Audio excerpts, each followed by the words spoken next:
I could go on at 7 in the morning, I can go on at 10 o'clock at night. I will still get people in the room, and depending what you're talking about, they'll stay. If they don't like what they're talking about, that's what the little X4 is in the corner, they'll leave. So you just, I don't think there is a set schedule or a set way to do things, because one, it's new still. I mean, come on, we're here at a summit that's on an app that's only 6 months old. And we love it so much, and it's growing like crazy, and it's changing our lives, it's changing everybody else's lives. But at the same time, nobody could say what exactly is the best time, because it all determines on what you're talking about, who you're talking about it with, what you're trying to get across, whether it's business, whether it's fun. Right. You know what? So let me clarify this a little more. Then, all four of you have amazing communities. So we may have people that are watching here that are looking for advice on how they can grow their communities the way you've grown your communities. So would you say scoping twice a day, or if you didn't scope for 2 weeks, does that affect your community? Like what would you? Is there, what kind of plan can you share with our audience here that can help them grow their communities? Well, I always say consistency is key. So at least scope once a day, at least. And I always tell people, if you don't know what to scope about, do your little answering machine scope, where if somebody is browsing your profile, have people, because we all click on other people's names and their comments, and they want to see who this person is, and they look at their most recent. And if there's nothing there, they can't get to know you. So just do a 2-minute scope that says, like, hey everybody, my name is Joanne Pham, and I broadcast live from Los Angeles, California. I love to scope about things in the United States, and I'm a foodie, and if you'd love to connect with me, just click on the little dude in the corner right there, and click the plus sign next to my name, and you'll get a notification on whenever I'm live. I would love, love, love to connect with you, and you can, reach me at Go Rice Girl on all social medias. And that's it, and then click and you're done, and that's 2 minutes. At least have one of those every 24 hours, so that if somebody is browsing, they can find out a little bit more about you. Because if they just see a profile with a name, they can't see your smile. They can't see your mannerisms, how fun and cool you are, so that they know if they want to follow you. So give them that content so that they go, yeah, that girl's awesome. Boom, follow.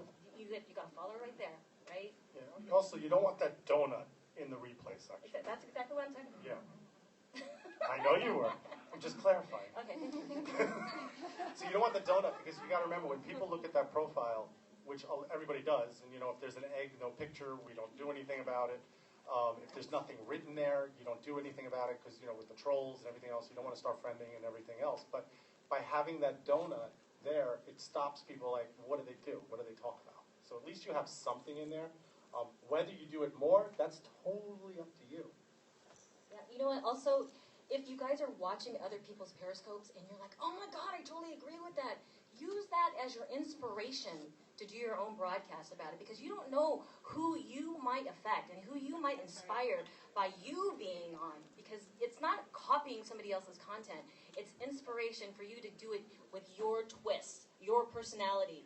You may, like I said, inspire somebody to do something great, and you don't even know it. And just because you don't have a lot of people commenting, or you don't have a lot of people showing up or giving you hearts, doesn't mean people aren't going to see you, because they can see you on the replays. They can see you if you upload your content to Catch, if you put your stuff on a website, on your blog. So you don't know. So just do it. Just, if you're inspired, freaking do it.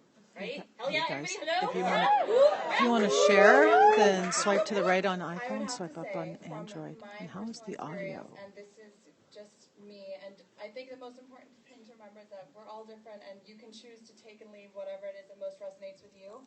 I feel like if you don't have the passion or the inspiration or whatever behind showing up on Periscope that day, I think it's better to not show up on Periscope that day than to force yourself to show up on Periscope and not necessarily be fully there and really feeling it and really enjoying whatever it is that you're doing.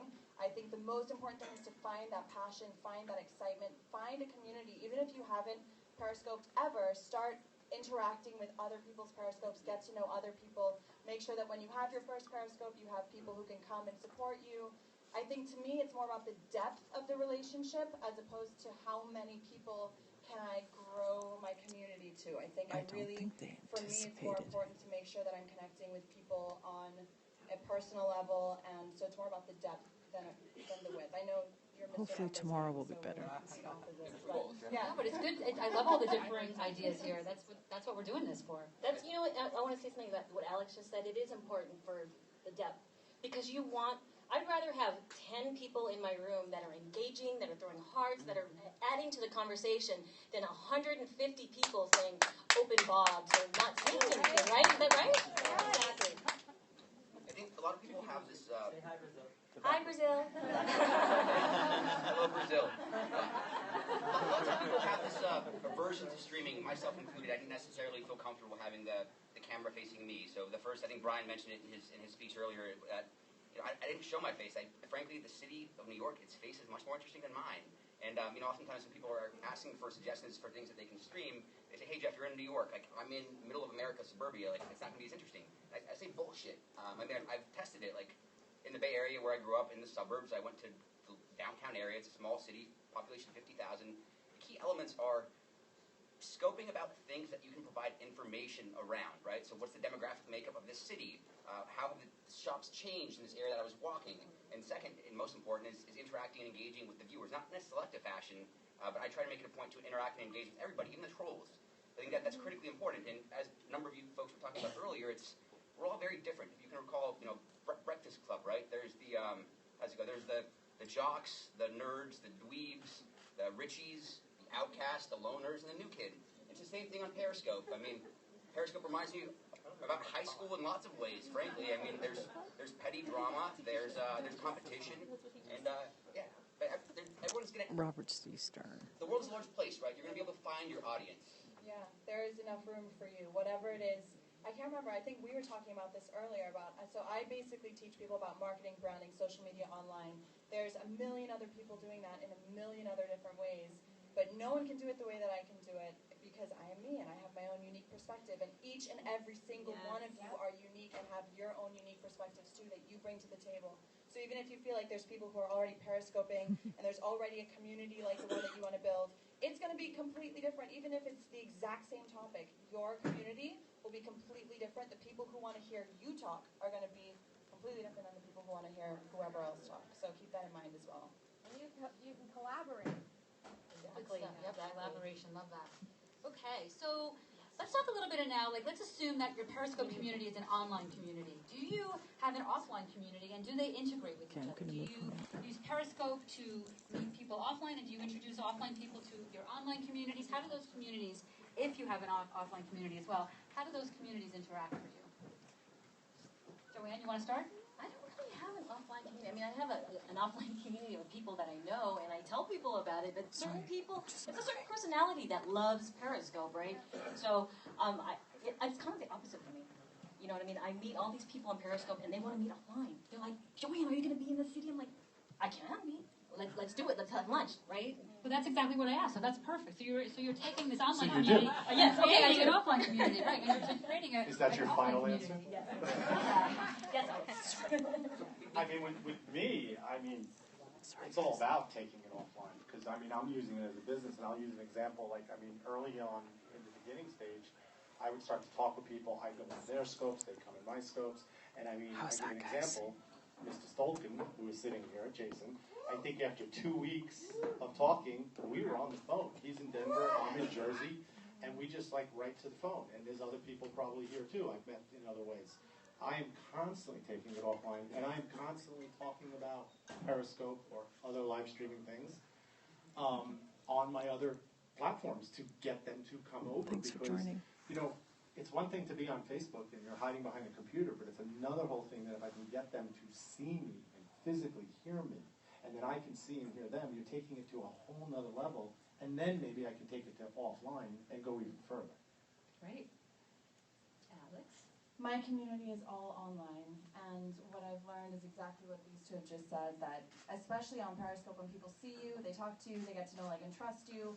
There's so many people that I've met here who I've been following on Periscope, or they've been following me on Periscope, and it's we feel like we know each other already, and that is so amazing and blows my mind that you can even have that kind of relationship with someone who you've technically never met. So yeah, for me it's about online, bringing it offline, or just staying online. So the thing that fascinates me most with Periscope, with Meerkat, is typically you think of tech, and it distancing these people, right? We may be having coffee or lunch.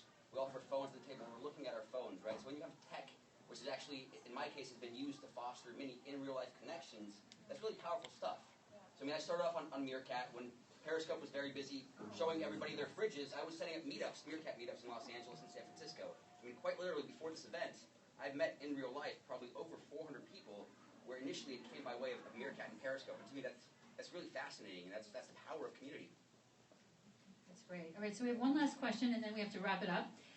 If you could give one tip to someone just getting started building their online community, what would that tip be?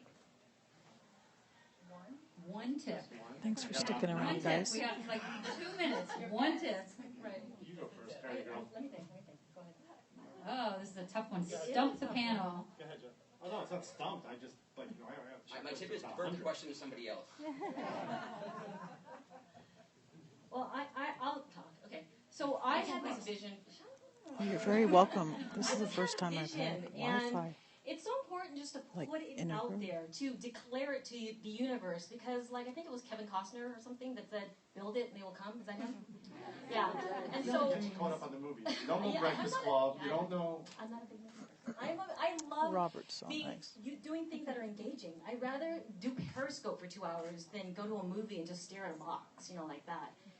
But like I said, I had this vision that I wanted to help women in general, and so I'm like, okay, you know what, I'm just going to scope about it. Hey, ladies, who would be interested in joining a club, a group that can teach each other things, that can talk about things that women experience, like the trolls, or not having enough self-confidence because the media has portrayed you that you have to be like a perfect 34, 24, and 36 type thing.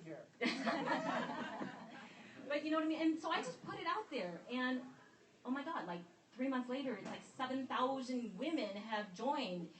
And I want to say, just put it out there. Just declare it to the world, and people, they will come. They will. That's a great tip. That's a great tip. All right, Robert, you're up. I mouthed it. I didn't say. One tip. I'll jump And in. Robert, not to interrupt, but So Jeff we got to wrap. Jeff volunteered to. So my tip is to lurk. I spent the first few weeks on Meerkat not streaming myself. You lurk, you see what everybody else is doing, and then you figure out what you want to run with. So lurk. I was going to say set your intention, but I'm copying what he just said because that's the exact same thing that I did. I really just went around, saw how people were using it, looked at what I liked that people were doing, looked at what I didn't like, which is going to be different from everyone else, and kind of created my own little culture of what I wanted to create on Periscope. The only thing I'll say is I'll use a tip my daughter gave actually on Periscope. The camera is your friend. Don't be afraid of it, just do it. Because Good stuff. it's just get out there and just speak. I mean, what's the worst that's going to happen? Think if people are going to leave your room? I mean, it's not harmful. They're not physically in front of you. It's all on your camera. So just go out there and talk and be yourself and just do it. Okay, good stuff. That was the 5-minute note? Yes, yeah. Guys, thanks for stopping in. I'm going to be scoping again if the Wi-Fi works for me. Again, in probably the next 10 minutes or so. So We're going to you move can on to follow our me. second panel, which is something that I love, using Periscope for social good and education. So Yeah. we would invite the next Social panelists good and moderators and to share education. their all for coming. Thank you Euros on this very one. much. Thank you, guys.